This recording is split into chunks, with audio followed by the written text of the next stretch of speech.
તો English two English dictionary પણ હોય. પછી English two English and Gujarati dictionary, એટલે ઇંગ્લિશનો શબ્દનો અર્થ ઇંગ્લિશમાં બી આપ્યો હોય અને જોડે ગુજરાતીમાં બી આપ્યો હોય. એ રીતે ઇંગ્લિશ ટુ હિન્દી ડિક્શનરી હોય. એવી રીતે ઇંગ્લિશ ટુ જર્મન ડિક્શનરી હોય, જર્મન ટુ ઇંગ્લિશ ડિક્શનરી પણ હોય. શબ્દોના અર્થ આપ્યા હોય એને ડિક્શનરી કહેવાય. પણ એને એટલે આજે મારી પાસે છે થોડી ડિક્શનરી, એ કોઈને ગિફ્ટમાં આવશે. તો ડિક્શનરી જોવાની કેવી રીતે, તો એમાં છે ને બધા પહેલાં છે ને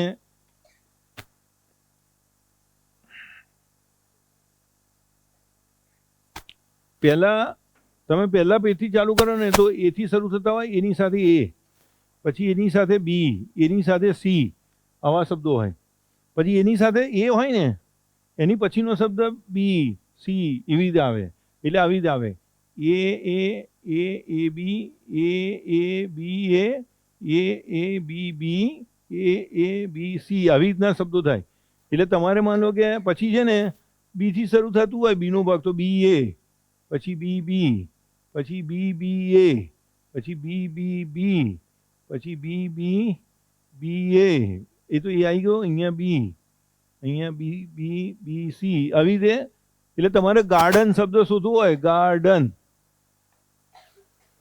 તમારે પહેલા છે ને જી નંબરનું પાનું જવાનું. પછી જી એ, એટલે શરૂઆતમાં બધા જી એ ના શબ્દો હોય, તો અહીંયા તો એ છે. એટલે જી એ ના શબ્દો હોય ને એમાં આર શોધવાનો. એટલે એબીસીડી કરતા તો જી એ આર આવશે, બરાબર. પછી જી આર આવે, પછી જી આર એ, જી આર બી, એમાં ડી આવે. એટલે પછી તમે ગાર્ડન શબ્દ મળી જશે. એટલે એમાંથી ગાર્ડન એટલે અહીંયા બગીચો એવું લખેલું હોય તો એવો અર્થ મળી જશે. તો આ ડિક્શનરી શોધવામાં શરૂઆતમાં 2-4 દિવસ તમને તકલીફ પડશે, પણ પછી ફટાફટ શોધી શકશો. પછી જે પેજ હોય ને એમાં પહેલા પાને પહેલો અક્ષર ને અહીંનો છેલ્લો અક્ષર અહીંયા લખેલો જ હોય. એટલે તમારે અહીંયા માનો કે જી શોધ્યું, બરાબર, અને તમારે જી એ આર શોધવાનું છે, પણ અહીંયા લખ્યું હોય કે જી એ બી અને અહીંયા લખ્યું હોય જી એ સી, તો આ પાનાને છોડી દેવાનું, કારણ કે તમારે તો જી એ આર જોઈએ છે ને, તો છેલ્લો શબ્દ અહીંયા જી એ સી છે, તો આપણે એની પછીના પાના જોવું પડશે ને. એટલે તમે બધા શબ્દો આમ જોવાની જરૂર ના પડે, તમારે ખાલી આ જોઈ લેવાનું, પહેલો શબ્દ અને છેલ્લો શબ્દ. આપણો શબ્દ અહીંયા છેલ્લાની પછી છે કે આમ છે. આમ હોય તો પછી આ પાનામાં મળી જશે, બરાબર. તો એ ડિક્શનરી જેને મળે એ ઉપયોગ કરજો. અમારે તો પહેલાં ડિક્શનરીનો ઉપયોગ કરવો પડતો હતો, પણ અત્યારે ડિક્શનરીનો ઉપયોગ બધા ઓછું કરે છે. કારણ શું ખબર છે? કોઈ બી અર્થ શોધવાનું હોય ને તો મોબાઈલમાં શોધી કાઢે. મોબાઈલમાં ડિક્શનરી હોય જ, એટલે મોબાઈલમાં તમે લખો કે ગાર્ડન એટલે શું, તો ફટ દઈને આવી જાય ગાર્ડન મિનિંગ ઇન ગુજરાતી, એટલે લખી કાઢે બગીચો. એટલે ડિક્શનરીનો ઉપયોગ હવે બધા ઓછા કરે છે, પણ આ નાના છોકરાઓ માટે તમારે 8મા ધોરણ સુધી ચાલે એટલી ડિક્શનરી છે. પછી 9મામાં આવો ત્યારે અમુક જ શબ્દો છે આમાં, એટલે 9મામાં તમારે નવી ડિક્શનરી લાવવી પડે અથવા બીજી રીતે કરવું પડશે. પણ 2-3 ડિક્શનરી છે જેને ઇનામમાં મળે આ રીતે વાપરજો. હવે આપણે છે ને જે કરવાનું છે એડવાન્સ, મેં તમને કહ્યું ને આપણો કોર્સ જે નક્કી કરેલો એ તો પતી ગયેલો. હવે મારે બીજી વાર આવીને જે ભણવાનું છે એ હું શરૂ કરી દઉં છું. એટલે એ વખતે આપણે 5 દિવસમાં બધું બહુ કરી શકીએ. હવે થોડાક શબ્દો એવા છે. કેન, કેન એટલે શકવું. આપણે એમ કહીએ ને કે હું 5 કિલો વજન ઉચકી શકું છું, બરાબર. તો આઈ કેન લિફ્ટ 5 kg. હું 5 કિલો ઉચકી શકું છું, એટલે આ તમારી તાકાત બતાવે છે. હું 5 કિલોમીટર દોડી શકું છું, તો આઈ કેન રન 5 કિલોમીટર્સ. હું 5 કિલોમીટર દોડી શકું છું, એટલે તમારી તાકાત શું છે. તું 5 મિનિટ શ્વાસ રોકી શકે, તો શકું જે આવે ત્યાં આપણે શું વાપરવાનું? કેન. તો I can lift 5 kg, I can run 5 kg, you can do it. તો કોઈ કહેતો હોય ને આપણે કંઈ કામ કહું તો એ ના પાડતો, હું કહું યુ કેન ડુ ઇટ, તું આ કરી શકીશ, તું તે કરી શકીશ, એવું કેવું હોય તો શું કહેવાય? You can do it. It એટલે તે, કોઈ કામ છે, તો યુ કેન ડુ ઇટ. તો કેન આવે એમાં તાકાતની વસ્તુ, કે આ કરી શકાશે, આટલું ઉચકી શકાશે, આટલું કરી શકાશે, આટલું દોડી શકાશે. તમે 12 રોટલી ખાઈ શકો? તો કે yes I can eat 12 rotis. તો એ તમારી તાકાતની વસ્તુ થઈ. હવે ઘણીવાર એવું થાય કે તમે ક્લાસમાં આવો છો, અરે આ હવે ના કરવું હોય ને તો કેન નોટ કરી નાખવાનું, બરાબર. પણ બીજા બધા શબ્દોને કેન નોટમાં ફેર શું છે કે આપણે બધામાં લખીએ ને તો ઇઝ નોટ કરતા હતા તો ઇઝ અને નોટ વચ્ચે જગ્યા રાખતા હતા. આર નોટ લખતા હતા તો આર અને નોટ વચ્ચે જગ્યા રાખતા હતા.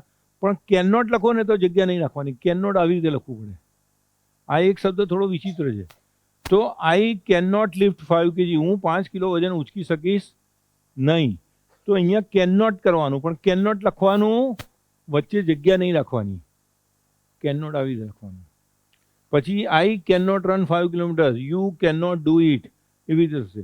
હવે આને પ્રશ્નમાં, અને બીજું આપણે હી સી ઈટ આવે તો પ્લેનું પ્લેસ કરતા હતા, એવું બધું કરતા હતા ને, પણ અહીંયા કેનમાં કેન્સ નહીં કરવાનું. એટલે હી કેન ડુ ઇટ, તો અહીંયા હી કેન્સ નહીં આવે, હી કેન ડુ ઇટ. આ કેન શબ્દ પેલા ડુ ને ડઝ ને એવા છે, એટલે અહીંયા જો કેન પછી ડુ આવશે. અને જે બી શબ્દ આવે અહીંયા હી કેન ડઝ ઇટ નહીં આવે પાછું. જ્યાં કેન આવ્યું ત્યાં પાછળ મૂળ ક્રિયાપદ જ આવશે. તો આપણે હીની જોડે ડુ લખીએ તો ડઝ કરીએ છીએ ને, પણ અહીંયા જો કેન વપરાયું તો તમારે હી કેન ડઝ ઇટ નહીં આવે, હી કેન ડુ ઇટ જ આવશે. નહીં કેનની પાછળ એસ લગાવવાનો, નહીં ડીઓની પાછળ યસ લગાવવાનો. ખ્યાલ આવ્યો? અહીં ભલે હી હોય, ચિંટુ, અહીંને બદલે ચિંટુ હોય તો ચિંટુ કેન ડુ ઇટ, એવી રીતે જ આવશે. પછી એનું નેગેટિવ કરવું હોય તો Chintu can not do it જ આવશે. પછી ડઝ નોટ ચિંટુ એવું બધું નહીં થાય. બરાબર? કેન શબ્દ સહેલો છે, એટલે બધામાં કેન કેન કેન જ આવે, કેન્સ થાય નહીં. અને કેન પછી જે બી હોય મૂળ રૂપ જ લખવાનું, પ્લેનું પ્લે, પ્લેસ નહીં લખવાનું, કશું નહીં કરવાનું. તો આ એક કેન છે. પછી એને પ્રશ્નમાં ફેરવવા દો, તું 5 કિલો વજન ઉચકી શકે એવું આપણે પૂછવું હોય તો ખાલી કેનને આગળ લઈ દેવાનું. તો આપણે આવું કરીએ, કેન યુ લિફ્ટ 5 kgs, તું 5 કિલો વજન ઉચકી શકીશ. તો કેન યુ કેન હતું એનું કેન યુ કરી નાખો એટલે પ્રશ્ન થઈ જશે. બરાબર? હવે તમે અત્યારે હું આ બધું શીખવાડું છું, લખાવતો નથી, અને કદાચ એ પણ તમે જ્યારે ચોપડીમાં વાંચશો ને તો આવા કેનવાળા ઘણા વાક્યો હશે, એ વાંચશો એટલે આ બધું યાદ આવી જશે. અને કેનવાળા વાક્યોની તમે કોઈ જગ્યાએ તમારી ટેક્સ્ટબુક વાંચો, કોઈ જગ્યાએ કંઈક બીજી ચોપડી વાંચતા હોય, છાપું વાંચતા હોય તો તમને કેનવાળા વાક્યો દેખાશે. પણ એકવાર મગજમાં આવશો, જ્યારે તમને આ શબ્દ સંભળાશે એટલે તમને ખ્યાલ આવી જશે કે આ કેન એટલે શું. હવે ઘણા છે મે શબ્દ પણ આવે. મે એટલે છે ને આપણે પરમિશન માંગીએ છીએ, એનો અર્થ બી કે જેવો થાય, પણ એનો આપણે કેન એટલે તાકાતનો સવાલ છે, અને મે એટલે પરમિશનનો સવાલ છે. હવે દાખલા તરીકે હું એમ કહું, અહીંયા આપણે ચા પડી છે, બરાબર? તો ચા અત્યારે તો કપ ખાલી છે, મેં પી લીધી, પણ માનો કે ચા પડી છે, મને ચા પીવાની ઈચ્છા થઈ, તો મારે સાહેબની પરમિશન લેવાની હોય. બરાબર? તો ઘણા છે કેમ કે કેન આઈ ડ્રિંક ટી, હું ચા પી શકું? જો ચા પીવાની મારામાં તાકાત તો છે જ, બરાબર? તાકાત તો છે, હું ચા તો પી શકું, હજી એક પીધી તો બીજી એ પી શકું. એટલે મારે તાકાતનું નથી પૂછવું, પણ મારે એમની પરમિશન લેવી છે. તો કેન આઈ ડ્રિંક ટીને બદલે આપણે શું બોલીએ? મે આઈ ડ્રિંક ટી. મે બોલીએ ને એટલે હું ચા પી શકું, એનો અર્થ શકું જેવો જ થાય. પણ મે બોલો ત્યારે શું થાય? પરમિશન લો છો તમે. બાકી ચા પીવાની તો તાકાત છે જ. પછી કેન આઈ ટચ યુ, એવું આપણે કેવું તો ટચ કરવાની મારામાં તાકાત તો છે જ ને, અહીંયા નજીક છે તો આ ટચ કર્યો લે, પણ હું તાકાતનું નથી પૂછતો, પણ એની પરમિશન માગું છું કે તને ટચ કરું. તો એ વખતે શું કહેવાય? કેન આઈ ટચ યુ નહીં બોલવાનું, પણ શું કહેવાનું? મે આઈ ટચ યુ. તો મે બોલો એટલે પરમિશન. તમે જ્યારે ક્લાસમાં આવો છો ત્યારે શું બોલો છો? મે આઈ કમ ઇન, એવું બોલો છો ને? કેન આઈ કમ ઇન બોલો છો? કેન આઈ કમ ઇન એટલે આવવાની તાકાત તો છે, પણ તમે સાહેબની પરમિશન લો છો કે મે આઈ કમ ઇન, એટલે તમે પરમિશન આપો તો હું આવું. તો મે આવે એ પરમિશન લેવાની વાત થાય. તમારે કોઈની જોડે ચોપડી જોતી હોય તો can you give me your book, એવું પૂછો, એની કરતાં મે you give me your book તો વધારે સારું લાગે. પણ ઇન્ડિયામાં ઘણા બધા મેને બદલે કે વાપરે છે, બરાબર? તો એ લોકો કે વાપરે તો આપણે એને બહુ અપમાન નહીં કરવાનું. ઘણી બધી જગ્યાએ કેને બદલે અરે મે વાપરવાનું હોય પરમિશન માટે, એને બદલે એ કેન જ બોલશે. Can I see this picture? તો પિક્ચર તો જોવાય જ છે ને, મારી આંખો છે તો મને પિક્ચર તો જોવાય જ છે ને, બરાબર? પણ પરમિશન માગવાની હોય ને, can I see your notebook, એમ એવું મારે કેવું હોય તો may I see your notebook એવું કહીએ તો વધારે સાચું છે, બરાબર? પણ કોઈ કેન બોલી નાખે તો બહુ હસવાનું નહીં એની ઉપર, પણ આપણને ખબર છે કે પરમિશન લેવી હોય તો મે બોલવાનું, અને તાકાતનું પ્રદર્શન હોય તો કેન બોલવાનું, બરાબર? તો કેન અને મે નો ડિફરન્સ ખબર પડી ગઈ. હવે કેન છે ને એનું ભૂતકાળ છે કુડ,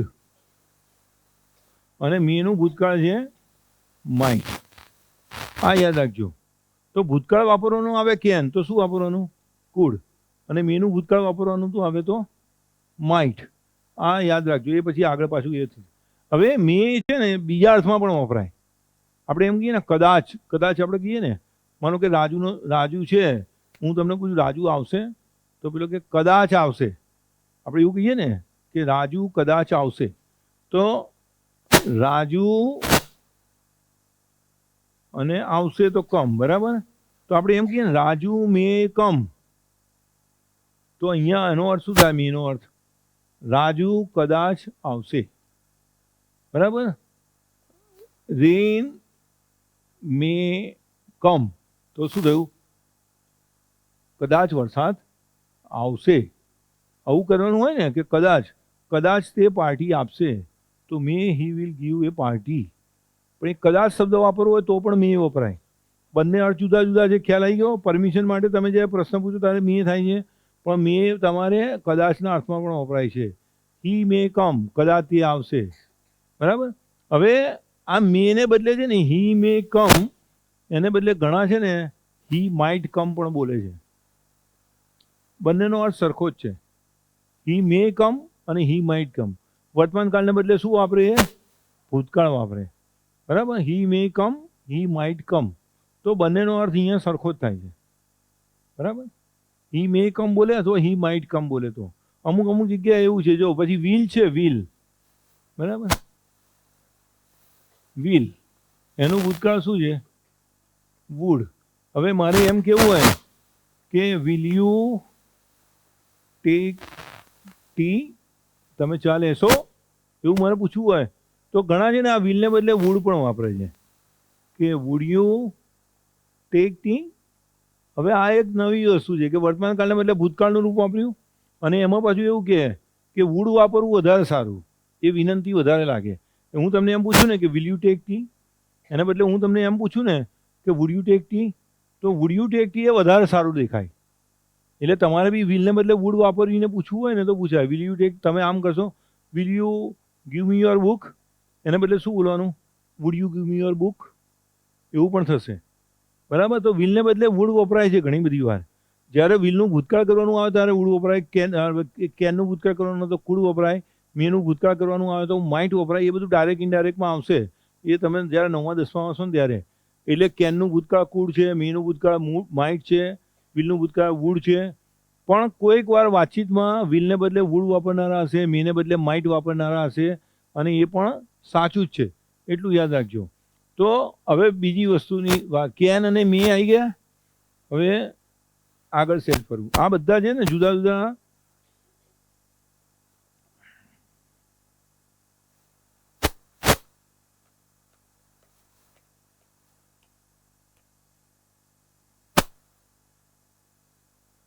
એક ક્રિયાપદ હોય અને પાછળ બીજું ક્રિયાપદ હોય, એ આપણે શીખી રહ્યા છીએ, બરાબર. હી કેન પ્લે, તો કેન બી ક્રિયાપદ છે અને પ્લે પણ ક્રિયાપદ છે, બરાબર. હી વિલ પ્લે, તો વિલ એ ક્રિયાપદ છે અને પેલું બી ક્રિયાપદ છે. પછી માઇટ, તો એ બી ક્રિયાપદ. એવી રીતે બીજા આપણે શીખીએ છીએ કે એનો અર્થ શું થાય. એમાં પહેલું જે ક્રિયાપદ હોય પછી બીજું ક્રિયાપદ હંમેશા એના મૂળ રૂપમાં જ આવે, એટલે એની પાછળ એસ યસ ને એવું બધું ના લાગે. હવે માન લો કે આપણે બીજો શબ્દ છે વોન્ટ. વોન્ટ એટલે હું ઈચ્છું છું, બરાબર. તો આઈ વોન્ટ. હવે વોન્ટ આવે ને પછી કોઈ ક્રિયા કરવાની હોય ને તો ટુ લગાવવું પડશે. તો આઈ વોન્ટ ટુ પ્લે. પેલું ભૂસી કાઢું, બરાબર.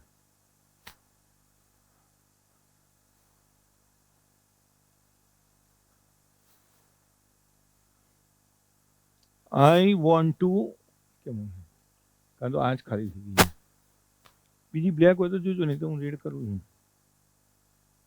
આઈ વોન્ટ ટુ પ્લે, તો આનો અર્થ શું થયો?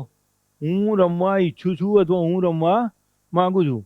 આઈ વોન્ટ ટુ ઈટ, તો હું જમવા ઈચ્છું છું અથવા હું ખાવા માંગુ છું. અથવા આપણે આવું ગુજરાતીમાં એવું મારે જમવું છે, તો બી I want to play, I want to eat એવું થશે. તો આઈ વોન્ટ, પછી આઈ વોન્ટ ટુ રીડ, તો હું વાંચવા માંગુ છું. તો જ્યારે આવું કંઈક કરવાની ઈચ્છા હોય ને તો તમારે વોન્ટ કરીને પછી ટુ મૂકી દેવાનું, બરાબર. અને નેગેટિવ કરવું હોય તો શું છે, I don't want to read.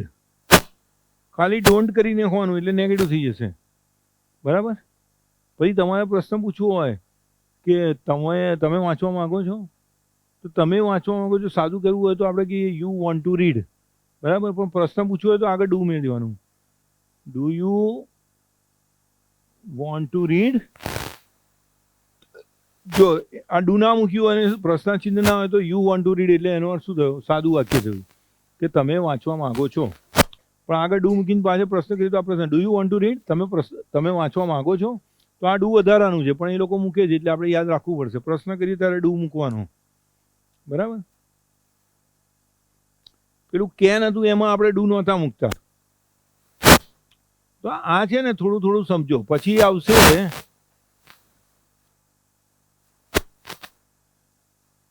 Need. Need એટલે ટુ નીડ એટલે જરૂર છે. બરાબર. કોઈનું શરીર બહુ ડાઉન હોય તો ડૉક્ટર કે તમારે કસરત કરવીની જરૂર છે. તો પેલો શું કે આઈ નીડ ટુ એક્સરસાઇઝ. મારે કસરતની જરૂર છે. એ એવું નથી કહેતો કે આઈ વોન્ટ ટુ એક્સરસાઇઝ. એ તો અંદરથી ઈચ્છા હોય તો. પણ શરીર પાતળું હોય એકદમ ને ડૉક્ટર કે ભાઈ કસરત કરો નહીં તો આમને આમ તો સુકાઈ જશો, તો એ વખતે એની જરૂરિયાત થઈ ગઈ ને કે ભાઈ મારે કસરત કરવાની જરૂરિયાત છે. બરાબર. પછી તમે માનો કે સવારે ઉઠ્યા હોય અને નાસ્તો કર્યા વગર સ્કૂલે આવ્યા, અહીં 1-2 વાગી ગયા, ભૂખ બરાબર લાગી, તો એ વખતે આઈ વોન્ટ ટુ ઈટ તો બોલો જ છો કે ભાઈ મારે ખાવું છે. પણ એની કરતાં તમને જરૂર છે. જો ખાશો નહીં તો અશક્તિ આવશે, કદાચ ચક્કર બી આવે. તો એ વખતે શું કહેવાનું, આઈ નીડ ટુ ઈટ. બહુ તરસ લાગી હોય તો આઈ નીડ ટુ ડ્રિંક. તો નીડ અને વોન્ટમાં ખબર પડી ગઈ. નીડ એટલે જરૂર છે, નહીં મળે તો મને પ્રોબ્લેમ થશે. વોન્ટ એટલે મારી ખાલી ઈચ્છા છે, નહીં મળે તો બહુ વાંધો નહીં આવે. આઈ વોન્ટ ટુ ઈટ એટલે મારે ખાવું છે, પણ અત્યારે ખાવાનું નહીં મળે તો મને બહુ વાંધો નથી. પણ હું તો સવારનો ભૂખ્યો છું, બરાબર પેટમાં બિલાડા બોલે છે, તો એ વખતે શું થશે, આઈ નીડ ટુ ઈટ. મારે ખાવું પડશે નહીં તો હમણાં પડી જઈશ, ચક્કર આવશે. તો એ વખતે નીડ થશે. તો નીડ અને વોન્ટનો ખબર પડી ગઈ. બરાબર. પછી એનું નેગેટિવ કરવું હોય તો I don't need to eat. મારે ખાવાની જરૂર નથી. અને do I need to eat.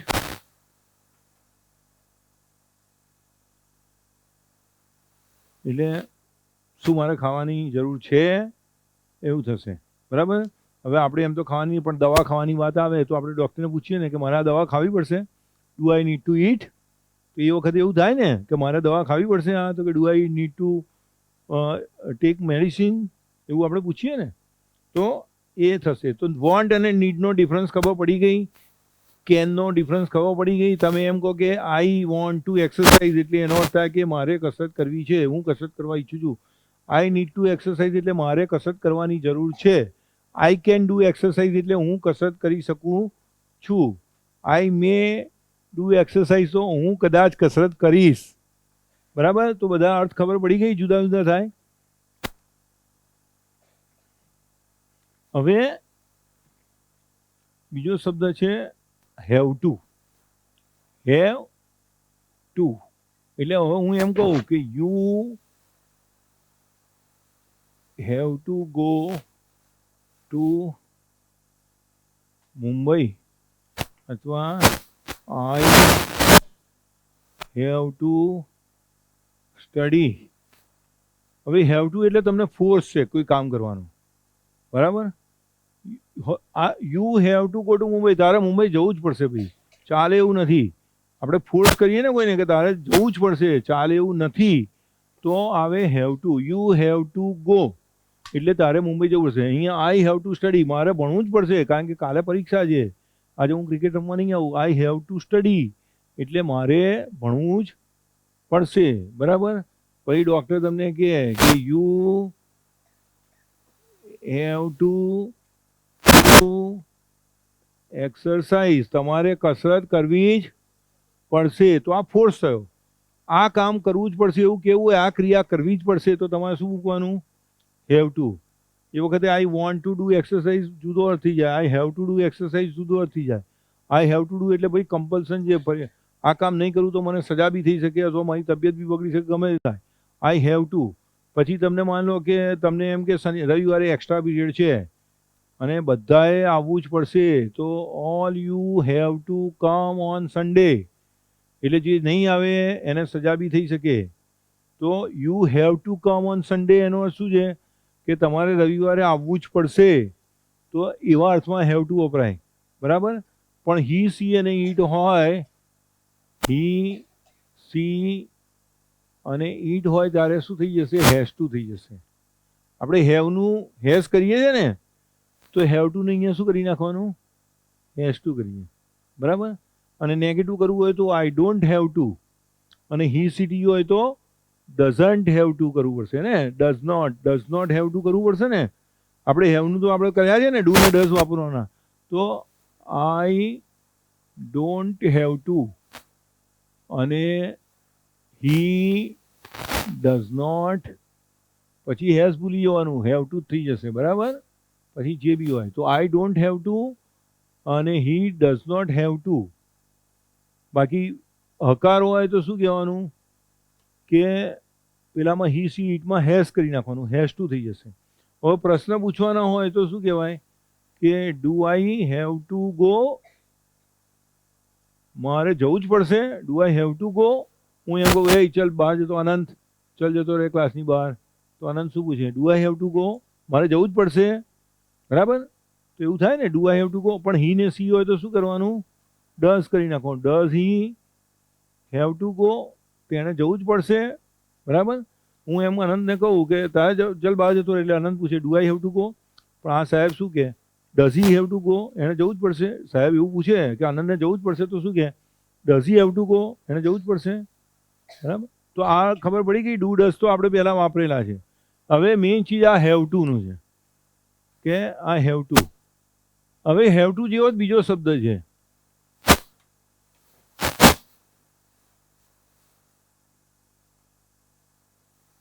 એ વાતો નહીં કર. વાતો કોણ કરે છે? અવાજ ના કરો. જે વાતો કરશે એને ઇનામ નહીં મળે, ભલે જવાબ સાચો હશે તો. મને એ કોઈ ખબર પડે કે આ વાતો કરે છે, પછી હું એને ઇનામ નહીં આપું. તો હવે આ હેવ ટુ જેવો બીજો શબ્દ છે મસ્ટ, MUST, મસ્ટ. તો આઈ મસ્ટ ડુ એક્સરસાઇઝ અને આઈ હેવ ટુ ડુ એક્સરસાઇઝ. હવે આ બંનેનો અર્થ છે ને લગભગ સરખો છે કે મારે કસરત કરવી જ પડશે અને મારે જ કસરત કરવી જ પડશે, બરાબર. મસ્ટ. પણ બેમાં મસ્ટ છે ને વધારે તાકાતવાળું છે. આઈ હેવ ટુ, દાખલા તરીકે ઘણાને હોય કે પેટમાં પ્રોબ્લેમ હોય, બરાબર, અથવા શું કહેવાય, બીજો દાખલો આપું તમને. પરીક્ષા છે, બરાબર. તો તમે એમ કહો કે આઈ હેવ ટુ સ્ટડી. કાલે પરીક્ષા છે તો આઈ હેવ ટુ સ્ટડી, મારે ભણવું જ પડશે. પણ માની લો કે કંઈક ના ભણ્યા તો બહુ તો શું થશે? નાપાસ થશે એમને, બરાબર. તમે હેવ ટુમાં છે ને થોડીક છૂટછાટ છે. પણ આઈ મસ્ટ સ્ટડી, એમાં ટુ નહીં આવે. આઈ મસ્ટ, આમાં ટુ નહીં આવે, બરાબર. અહીંયા હેવ ટુ આવે છે ને, હેવ ટુ ડુ. પણ પેલામાં આઈ મસ્ટ સ્ટડી, એટલે હેવ ટુ કરતાં વધારે ફોર્સફુલી કહેવું હોય ને તો મસ્ટ વપરાય. યુ મસ્ટ ગો, એટલે તારે જવું જ પડશે. હું એમ કહું યુ હેવ ટુ ગો, તો જવું પડશે. પણ એના કરતાં વધારે ફોર્સથી કહેવું હોય તો શું કહેવાનું? You must go. ખ્યાલ આવ્યો?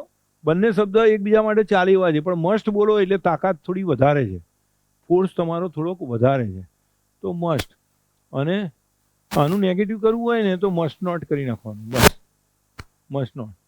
અને પેલામાં પ્રશ્ન કરવો હોય તો મસ્ટ આગળ લઈ દેવાનું. મસ્ટ આઈ, આ કેન જેવું છે. Must I go, must I do exercise, તો મસ્ટ આગળ છો એટલે પ્રશ્ન. મસ્ટ અને હેવ ટુ એકબીજા સાથે વાપરી શકાય, પણ હેવ ટુ છે એની કરતાં મસ્ટ થોડું જોરદાર છે, બરાબર. પણ કોઈક સિચ્યુએશન એવી આવે છે, કોઈક સિચ્યુએશન કે જ્યાં હેવ ટુ થોડું ફોર્સ થઈ જાય છે. દાખલા તરીકે હું નોકરી કરું છું અને મારા બોસ એમ કહે કે રવિવારે આપણે ઓફિસ ચાલુ છે, બરાબર. એટલે પેલી રવિવારે મારી ઓફિસ ચાલુ છે, મારો ભાઈબંધ કે ચલો રવિવારે આપણે આબુ જવા ફરવા જવું છે, તો હું કહું કે ના યાર આઈ have to go to the office, અને એ કહું I must have to the office. તો રવિવારે બોસે મને બોલાવ્યો છે, તો મારે એવું કહેવાય કે I must go to the office, રવિવાર છે ચાલુ છે, બરાબર. પણ એ વખતે આઈ હેવ ટુમાં વધારે તાકાત છે. આઈ મસ્ટ જેવું તો મારે યાર ઓફિસ ચાલુ છે, મારે જવું જ પડશે. અરે એક રજા પાડ દે યાર, રજા પાડ દે ને, શીખી બોસને કહી દે કે રજા ચાલ આપણું તો મસ્ટ વાપર્યું હોય તો રજા મારવાની છૂટ. પણ અહીં બોસે એવું કીધું અગત્યનું કામ છે, ફોરેનથી એક જણા આવે છે, એની જોડે મિટિંગ છે, તમારે આવવું જ પડશે, તો તમે શું કહો?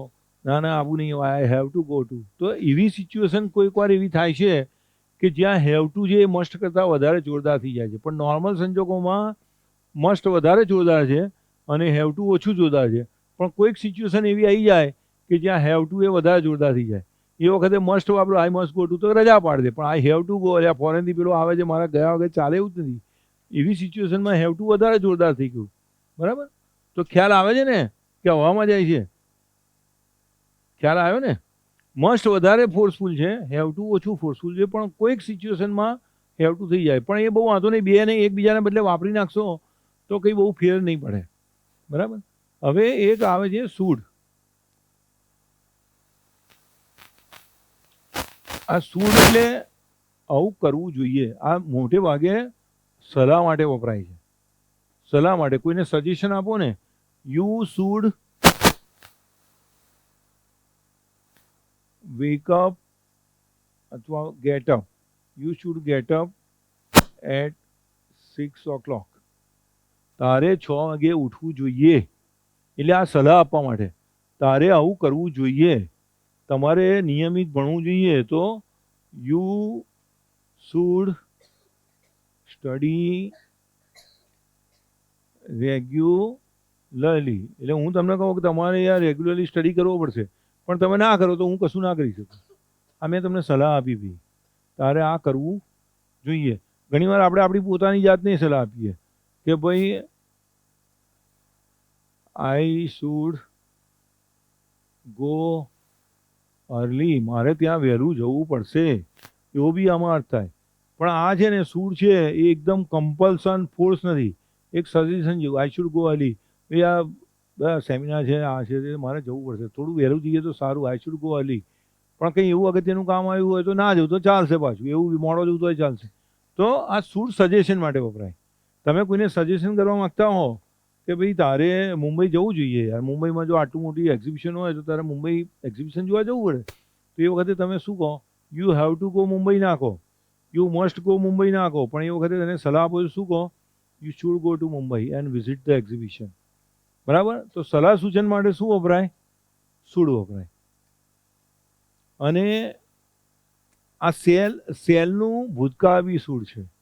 આપણે આઈ સેલ એવું કરતા હતા ને, આઈ સેલ ગો ટુ મુંબઈ, તો હું મુંબઈ જઈશ, વિલને બદલે આપણે સેલ વાપરતા હતા ને, એ સેલનું ભૂતકાળ પણ શુડ છે. એટલે ભૂતકાળ તરીકે બી શુડ વપરાય અને શુડ આવી રીતે પણ વપરાય, એ યાદ રાખજો.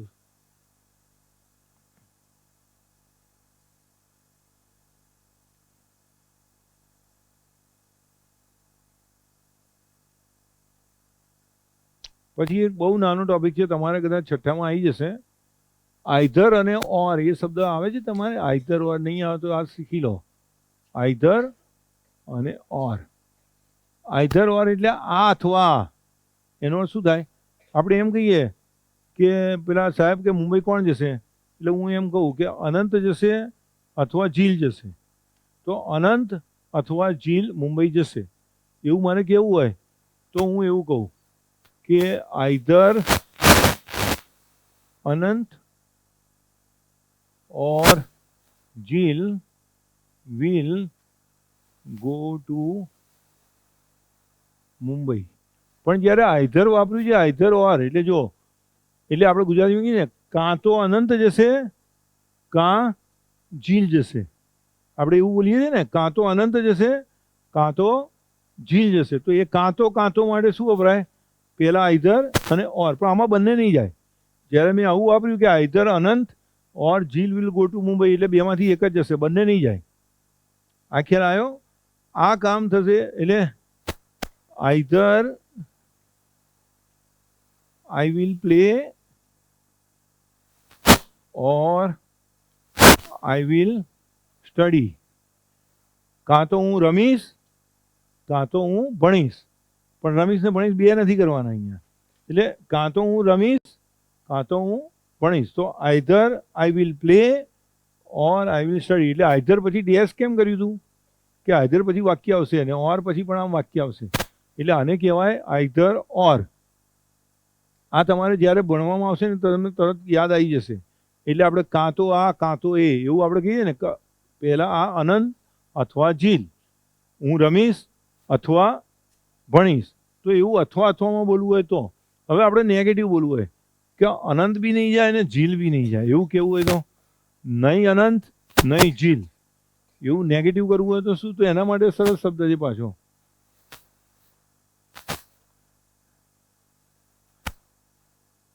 તો એનો શબ્દ છે નાઈધર. પેલું આઈધર હતું ને, નાઈધર અને નોર. તો નાઈધર અનંત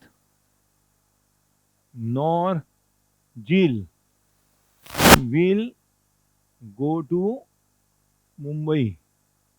એટલે અનંત પણ નહીં જાય કે જીલ પણ નહીં જાય, પણ આમાં નહીં જાય છે ને અહીંયા વિલ નોટ નથી આવતું, કારણ કે અહીંયા નાઈધર છે ને એમાં નો આવી જ ગયું છે. નહીં અનંત કે નહીં જીલ મુંબઈ જશે. એટલે આ નાઈધરમાં નકાર આવી જ ગયો છે એટલે અહીંયા વિલ નોટ નહીં આવે. બરાબર, બે વાર નકાર ના થાય ને. અહીંયા અનંત પણ નહીં અને જીલ પણ નહીં, બોમ્બે નહીં જાય. એટલે અહીંયા આપણે ગુજરાતીમાં એવું નથી પણ ઇંગ્લિશમાં આવું થઈ જાય. અહીંયા નકાર આગળ આવી ગયો તો અહીંયા વિલ નોટ નહીં મૂકવાનું. નાઈધર મૂકો તો નોટ નહીં મૂકવાનું, કારણ કે નોટ આમાં જ આવી ગયો છે. Neither Anant not Jeel will go to Mumbai. એવી રીતે નાઈધર આઈ પ્લે અથવા I will play nor I will study. એટલે નહીં હું રમું, નહીં હું રમીશ કે નહીં હું ભણીશ, હું તો સૂઈ જઈશ. બરાબર, એવું કેવું હોય કે હું ભણીશ બી નહીં અને રમીશ બી નહીં.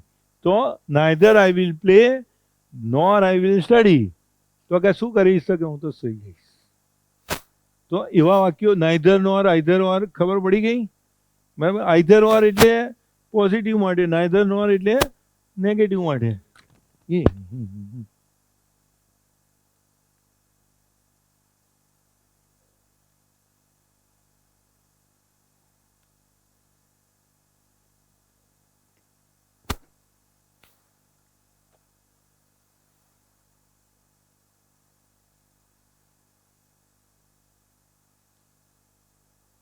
હવે બીજા આ બધા નાના નાના પોઈન્ટ છે, તમે ભણવામાં આવી જશે એટલે તમને તરત યાદ આવી જશે અને યાદ રાખવા બી સહેલા છે.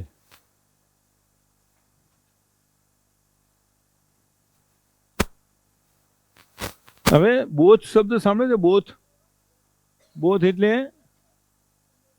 બંને અને ઈચ એટલે દરેક. બરાબર, હવે જો આ બંને કેવી રીતે વપરાય તમે? આપણે એમ કહીએ I have 2 pens, both are red. આનો અર્થ શું થયો? મારી પાસે 2 પેન છે, બંને લાલ છે. બરાબર, આ તો સિમ્પલ છે. એ આ બાજુ ધ્યાન આપો ભાઈ, અગત્યનું છે. પછી ના જવું હોય તો બહાર જતા રહો. તો I have 2 pens both are red. હવે આને એમ કરવું હોય તો આ રીતે બી લખાય કે I have 2 pens each is red. પણ ઈચ વાપરો તો અહીંયા ઈજ વાપરવું પડશે. ઈચ એ એક વચન છે, બોથ એ બહુવચન છે. તો તમે લખો બોથ તો આર લખવું પડશે, બોથ આર રેડ. પણ તમે ઈચ એટલે શું થાય? દરેક લાલ છે. એટલે 2 પેન છે પણ દરેક લાલ છે, તો ઈચ ઇઝ રેડ. તો અહીંયા ઈચ આવ્યું તો શું થઈ જશે? ઈચ થઈ જશે, આર નહીં થાય, કારણ કે ઈચ એક વચન છે અને બોથ એ બહુવચન છે. તો એટલું યાદ રાખજો. I have 2 pens each is red એટલે દરેક લાલ છે, પણ એ દરેક લખતી વખતે એક વચન થઈ જશે, બહુવચન નહીં થાય. તો બોથ આવે એ બહુવચન છે, ઈચ એ એક વચન છે. એટલે પેલામાં આર વાપરવાનું અને પેલામાં ઈઝ વાપરવાનું. બરાબર, એકદમ નાનો પોઈન્ટ છે આ તો.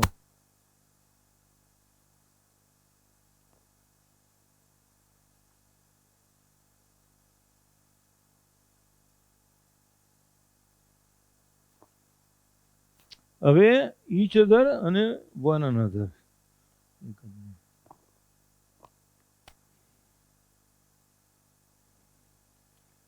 પછી આ આવું છે ઈચ અધર.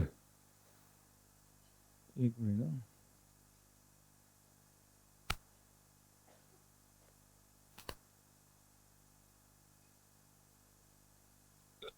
થોડું જગ્યા રાખી લખીએ.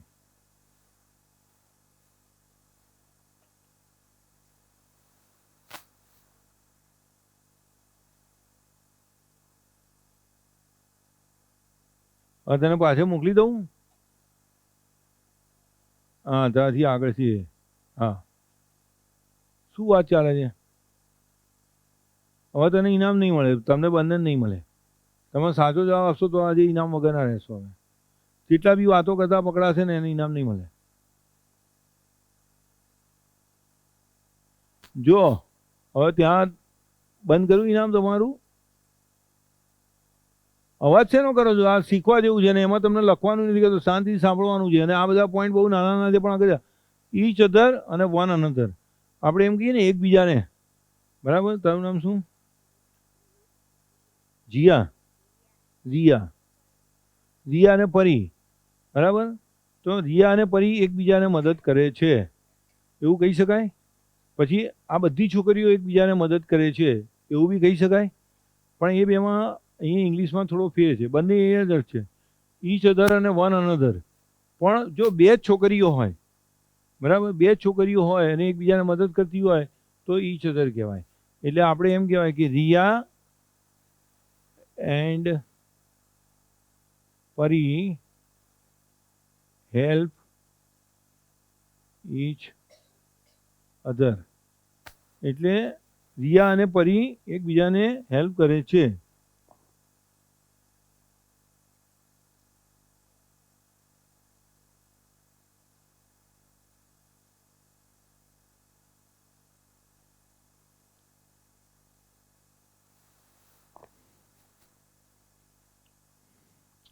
તો આ ઈચ અધર. પણ માનો કે બે થી વધારે હોય તો એવું ના લખાય કે રિયા એન્ડ પરી and Sneha help each other, એવું નહીં લખાય.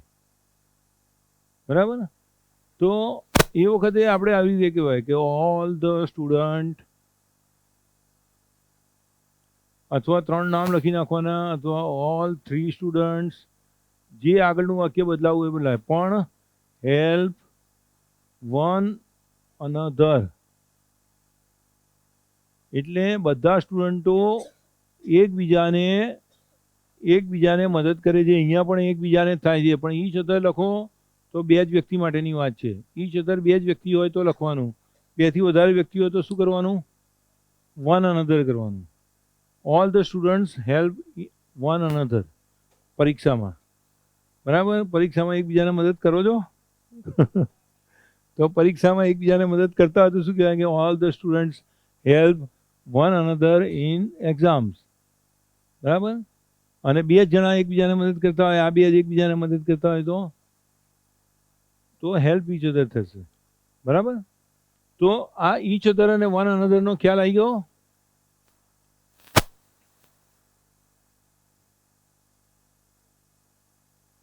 પછી દાખલા તરીકે અહીંયા બે જ વસ્તુ છે, બે જ ચોપડી પડી છે. આ બે બુક છે. બરાબર? હવે મને કોઈ આ એક બુક આપે છે, મને એક બુક આપે છે, મને એ નથી ગમતી અને હું કહું મને બીજી આપ, એવું કેવું હોય ને તો એવું કહેવાય ગીવ મી અધર બુક. આ અધર ક્યારે વપરાય? જ્યારે બે હોય ત્યારે. અહીં બે જ ચોપડી પડી છે, એમાંથી એક તો મને આપી જ છે, રહી કઈ? એક જ. તો હું કહું ના મને પેલી બુક ચોપડી આપતો, ગીવ મી અધર બુક. પણ અહીંયા માનો કે 5 ચોપડીઓ પડી છે. બરાબર? અને મને એક ચોપડી આપી, મને નથી ગમતી, તો એ વખતે કહું મને બીજી આપ. પણ બીજી એટલે કઈ? પેલામાં તો બીજી નક્કી જ હતી, બે ચોપડી હતી ત્યારે તો બીજી નક્કી જ હતી ને. પણ અહીંયા તો બીજી એટલે કઈ? 4માંથી ગમે તે. તો એ વખતે એવું ના કહેવાય ગીવ મી અધર બુક. તો એ વખતે શું કહેવાનું? Give me another book. તો અધર ને અનધર નો ડિફરન્સ ખબર પડી ગઈ? Another book. બરાબર? બે જ છોકરા ઊભા હોય અને એક છોકરો અહીંયા આવે એટલે કે તું નહીં યાર, અધર બોય કેન કમ અથવા અધર બોય શુડ કમ, બે જણા છે એટલે. પણ 10 છોકરાનું ટોળું હોય ને એક છોકરો મારી પાસે આવે અને મેં કહું ના તું નહીં યાર અધર, તો એ વખતે અનધર બોય શુડ કમ અથવા અનધર બોય પ્લીઝ કમ, તો એ વખતે અનધર થઈ જાય. બે જ હોય અને એકમાં એક આવી ગઈ છે ને બીજાની પસંદગી કરવામાં બીજો જ છે તો અધર આવશે. અધર એટલે બીજી ચોપડી આપ, અને અહીંયા પણ અનધર એટલે બીજી ચોપડી આપ, પણ અહીંયા બીજી શબ્દનો 2 થી વધારે છે તો અનધર કરી નાખવું. તો આ ખબર પડી ગઈ અધર અને અનધરનો ડિફરન્સ.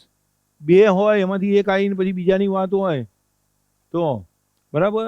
તો અમદાવાદ અને મુંબઈ 2 સિટીની વાત હોય તો આપણે કહીએ કે Ahmedabad is A small city, other is A big city. તો મુંબઈ અમદાવાદ કરતાં મોટું છે બરાબર. તો એ વખતે અધર શબ્દ વાપરીએ. પણ 8-10 સિટીની કમ્પેરિઝન હોય તો આપણે અધરને બદલે આપણે વન અનધર વાપરવું પડે. તો આ તમે વાંચશો ને એટલે બધું યાદ આવી જશે. અને હું જ્યારે ફરીવાર આવીશ ને ત્યારે આ બધા વાક્યોની પ્રેક્ટિસ બી કરીશું. તું અહીંયા આવીને ઊંચાડ, ચલ 10 વાર ઊંચાડ જીલ.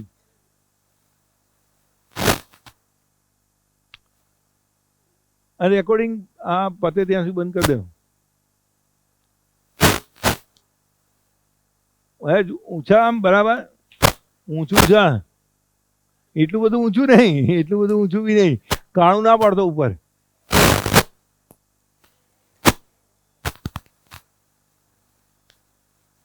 જ્યારે શરમ આવી જાય ત્યારે હસો છો એ ના ચાલે.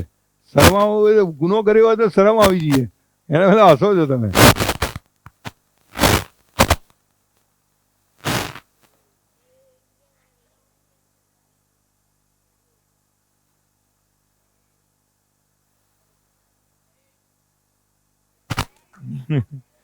જા હવે જવા દઉં. ચાલ આપણે ભણવાનો ટાઈમ ઓછો છે એટલે તને જવા દીધો.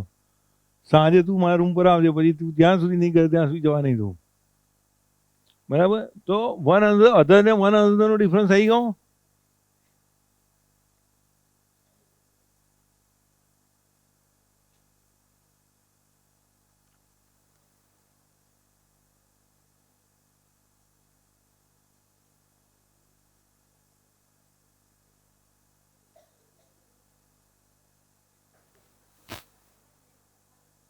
એ અવાજ બંધ.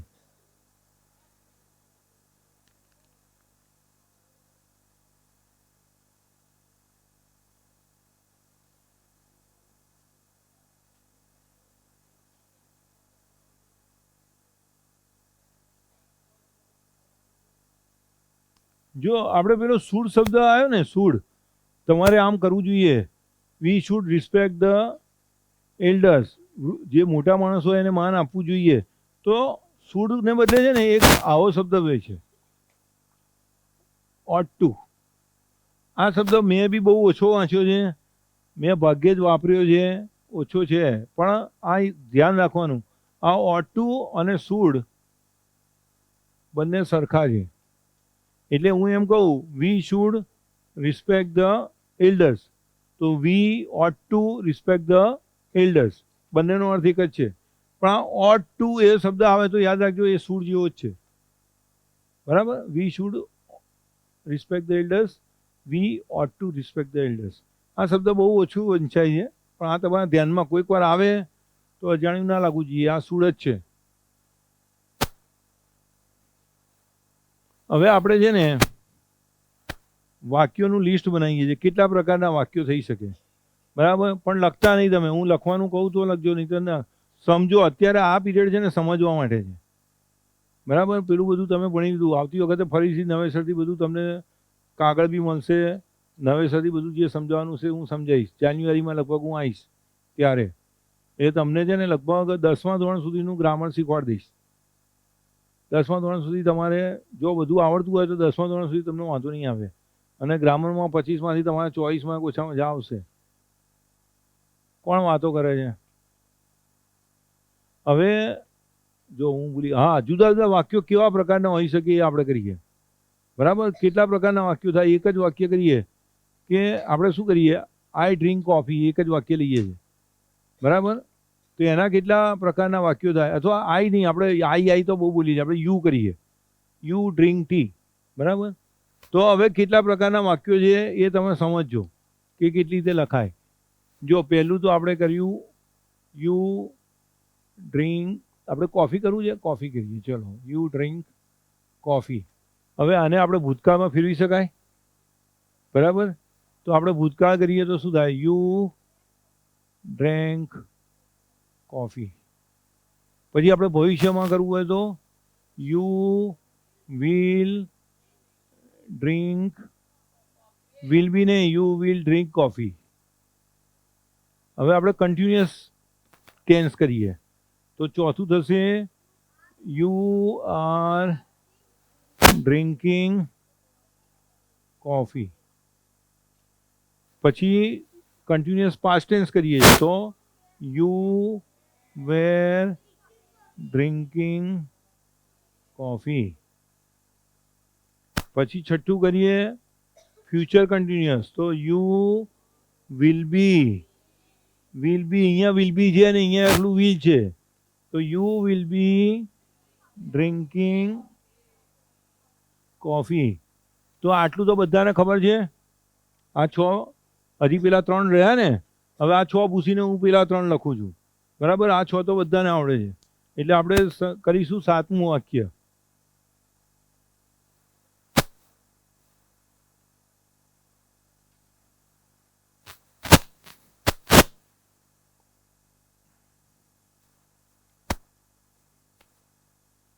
સાતમું વાક્ય આપણે હવે પરફેક્ટ ટેન્સ આવ્યો, બરાબર?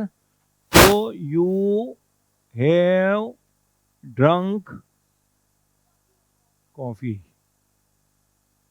પછી આપણે પરફેક્ટ પાસ્ટ ટેન્સ તો યુ હેડ ડ્રંક કોફી.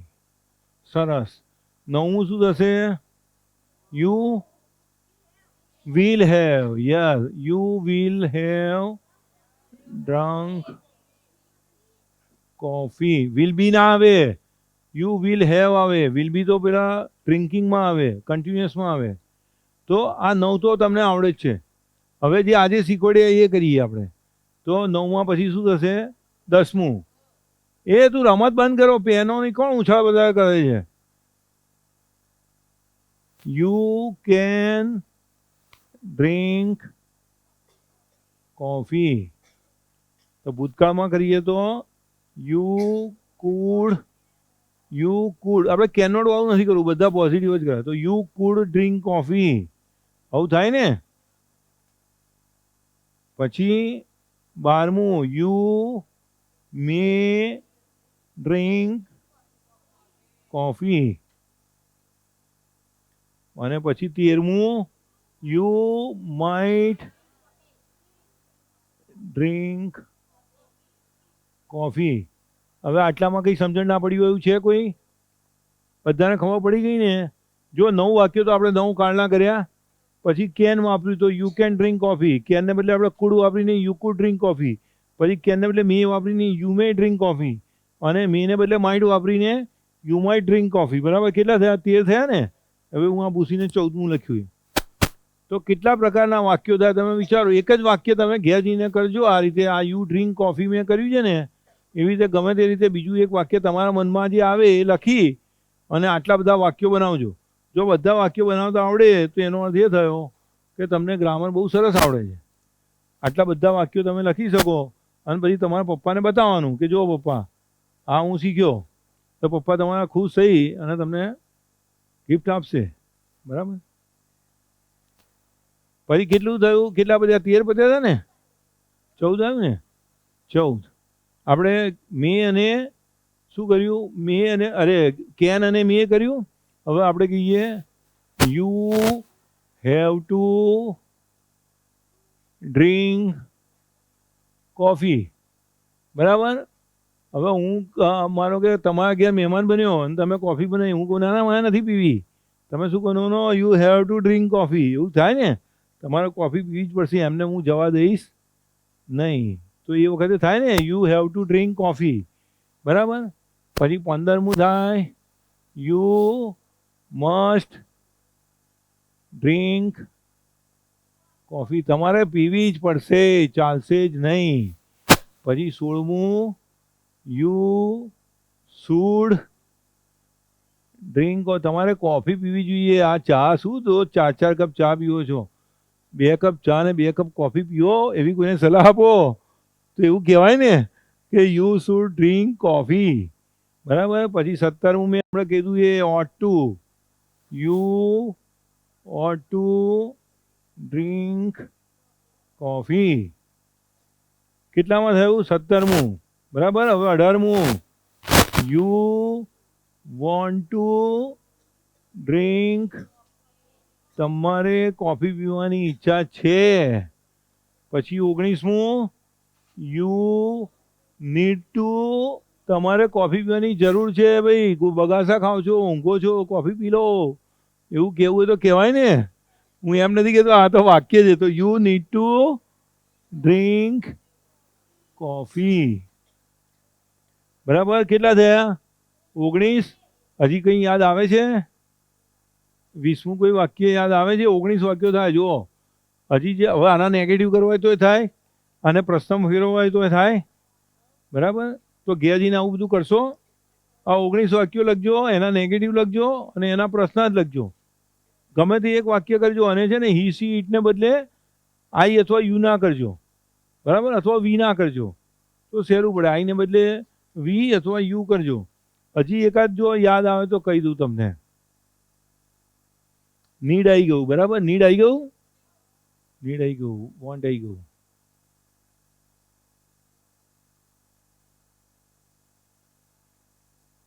હા, હજી કરવું હોય તો થાય. કયું થશે બોલો?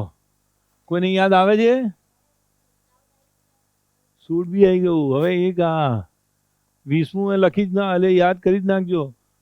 Sorry, you like to drink coffee. તમને કોફી પીવી ગમે છે તો યુ લાઈક આવે ને, you like to drink coffee. પછી 21મું એ થાય કે you love to drink coffee. બહુ ગમતું હોય ને તો લાઈકને બદલે લવ વાપરે. દાખલા તરીકે હું એમ કહું I like to drink tea, પણ મને ચા બહુ જ ભાવતી હોય તો હું એમ કહું આઈ લવ ટુ ડ્રિંક ટી. બરાબર. તો you love to drink coffee. બરાબર. તો આ 21 વાક્યો છે. 21 વાક્યો તમારે લખવાના, એના નેગેટિવ લખવાના અને એના પ્રશ્નાર્થ બદલવાના. તમારે યુ અથવા ધ્યેય વાળું વાક્ય અથવા વી વાળું વાક્ય લખજો. વી યુ વાળું કર્યું આપણે તો વી વાળું એક વાક્ય કરજો અથવા ધ્યેય વાળું એક વાક્ય કરજો. બરાબર. અને કોફી અને ડ્રિંક સિવાયનું કરજો. બરાબર. કોફી બી ના આવવી જોઈએ અને ડ્રિંક પણ ના આવવું જોઈએ અને યુ પણ ના આવવું જોઈએ. તો વી અથવા ધ્યેય વાપરીને બીજું કોઈ ક્રિયાપદ લઈ અને એ કરજો અને એ તમારા ઇંગ્લિશના સાહેબને બતાવજો. કેટલા થશે ટોટલ? 21 ગુણ્યા 3 કેટલા થાય? 63. તો 63 વાક્યો તમે લખી શકશો.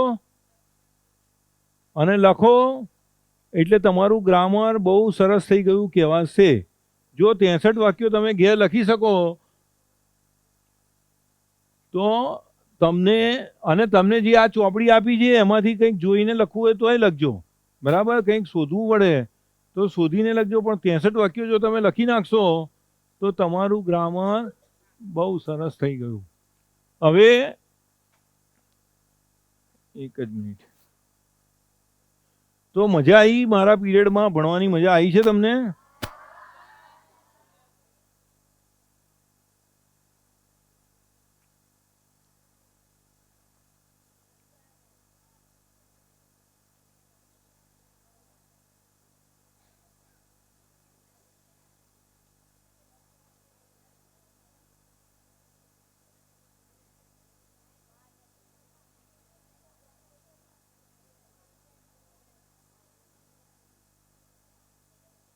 ચલો 12 વાગ્યા ને.